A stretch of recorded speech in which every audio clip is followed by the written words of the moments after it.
رسول الله صلی الله علیه وسلم د جنگ احد نورست جنگ احد دا په شوال کې شو د اختر وړوکی اختر په میاش د دې جنگ احد نورستو نبی علیه السلام د ابو سفیان سره وعده کړی و چې په ذی قعده کې ان د اختر وړوکی اختر نورستو چې کوم میاش راځي ذی قعده په ذی قعده کې ومونږ او تاسو بیا د یو بل سره جنگ کو د بدر په مقام باندې ان جنگ بدر چې په کم ځای کې شوی دی نو په دغه ځای کې به زمونږ او تاسو دوباره مقابله وي دوباره به جنگ کو نبی علیه السلام سره وعده کړی و د جنگ احد نورستو چې په د جنگ بدر څنګه جنگ بدر هډومبه جنگ شو مسلمانانو ګټلی او بیا به جنگ احد شوی دی د جنگ احد نورستو نبی علیه السلام د ابو سفیان سره وعده کړی و چې د بدر په مقام به یو پیر بیا مونږ او تاسو د یو بل سره مقابله کو مونږ به درنه ان شاء الله ګټو لہذا ابو سفیان سره نبی علیه السلام دا وعده وکړه نو چې کله دا وعده وکړه او ذی قعده شروع شولانو نبی علیه السلام د خپل وادي پوره کولو لپاره مسلمانانو د اوج جهاد لپاره وځو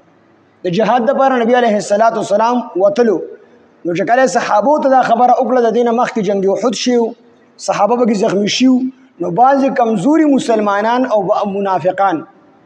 عام منافقانو او بعض کمزوري مسلمانانو دغه په طبيعت باندې دا خبره صحیح ونه لګیدل ګرانه به لګیدل دغه مسلمانان به زخمی شي هم ډیر زیات او نیمه د جنگ نه راغلی خو یو میاشت ومنس بیا د جنگ لپاره نبی علیه السلام تیارول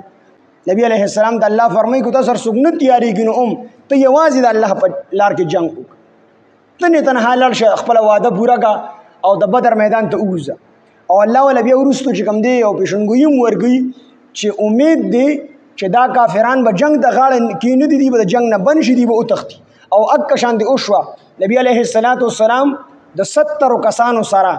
میدان د بدر تر ووتو د جنگ بدر میدان ته هغه تر ووت نبی علیه السلام د 70 کسانو سره او چې څنګه را ووتو د کافرانو د ابو سفیان دی بزرونو الله روب را وست مسلمانانو هغه او تختدل او جنگ اون شو دغه مسلمانانو ته فتح او کامیابی الله ورکړ نو الله فرمایي چې فقاتل فی سبیل الله ته jihad کا په لار د الله کې تنها الله نبی علیہ السلام ته فرمایي چې کو تاسو هیڅ حکم jihad لنوزي ته یوازې وځه لا تکلفو نشته د ذمہ داری پتا باندې الا نفسک مگر د خپل نفس د بار امر او باسا لا تکلفو نشته د ذمہ داری پتا باندې الا نفسک مگر د خپل ځان ذمہ داری در باندې شته چې یوازې اوزه او خلق په زور باندې تنشي استلی دویمه جمله کې الله فرمایي چې وحرد المؤمنین او رغبت ترغیب ورک مؤمنانو ته ترغیب او ورک کو قوت ټیک ته په زور تنشي استلی په زور مکلف صرف ته د خپل نفس د خپل ځان ته یوازې اوزه او نور ته ترغیب ورک کو سره اوتل جوړه راخدا او کو سر سو کو نوتل جو بیا ډیر راخدا الله بستا مدد کی وحرد المؤمنین او رغبت ورکا ترغیب ورکا مؤمنانو ته جهاد باندې فقاتل پس جهاد کو فی سبیل الله بلار د الله کی لا تکلف نشته د ذمہ داری پتا باندې د نور خلقو الا نفسک مگر د خپل ځان ذمہ دار یې په خپل باندې وځه وحرد المؤمنین او رغبت ورکا مؤمنانو ته جهاد باندې ترغیب ورکا مؤمنانو ته جهاد باندې عسى الله امید دی چې الله ايکف ببنګړي باس الذين جنگ دها کسانو کفرو چې کافران امید دی چې الله بدا جنگ بن کی الله جل جلاله پېښنګوي ورګړه چې الله پاک بدا جنگ بن کی دا کافرانو په ځړ باندې بروب راولي دی مغلوب شي او به تختی او تاسو ته بدا شان مفت کی کامیابی او فتح ملوش والله الله تعالی نو الله به شنګوي ورکړه داوای کې خودلا وزدل الله فرمایي چې والله په دې باندې الله پاک دلیل فرمایي چې والله الله تعالی اشد ډیر سخت باسن د جنگ په اعتبار سره الله سره څوک جنگ نشي کولی بس تنها وزه الله تعالی فتح او کامیابی درک فتح او کامیابی دا په کثرت او په ډیروالي سره نه دا د الله په مدد سره جنگ بدر کې 313 مسلمانانو بل طرف ته کوم دي کافران دا زر کسانو خو مسلمانانو ته الله فتح او کامیابی ورکړه د الله مدد ورسره جنگ احد کې مسلمانانو سره کوم دي اوزارم برابر او اسلام برابر و ډیروم خو الله ورلا ظاهری شکست ور جنگ یرموک کې د رومیانو سره ولکه کسان ولکه فوج د رومیان او مسلمانان 36 یا 35 هزار او چې کله جنگ شروع شو د کافرانو نه 1,03,000 دا مردار کړو او په مسلمانانو کې صرف 3,000 مسلمانان شهیدان شو او فتح کامیابی الله پاک مسلمانانو ته ورکړ. نه د 35-36,000 ته وګوره او 7 लाख ته وګوره.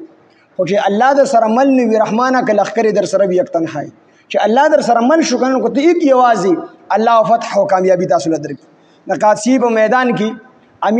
امین هذه الامه ابو عبیده بن جراح رضی الله عنه دا چیف کمانډر د لښکر او خالد بن ولید رضی الله عنه د یو دستې مشر کمانډر. نو خالد بن ولید رضی الله عنه ته فرمایل چې کافران په مقابله کې 60,000 کسان دي 60,000. خالد بن ولید ابو عبیده بن جراح رضی الله عنه ته فرمایل چې حضرت ته ډیر ستړي شو د سکار وکا د دې 60,000 کسانو مقابله به صرف په 60 کسانو باندې. ابو عبیده بن جراح رضی الله عنه به خاموش شو او د خالد بن ولید رضی الله عنه جذبه ته وکتل اجازه ورکړ ورشه او چې څنګه لاړو یو طرف ته 60 کسان دي 60 بل طرف ته 60,000 دي یو په زر باندې دغه زیات او چې کله مقابله شروع شوله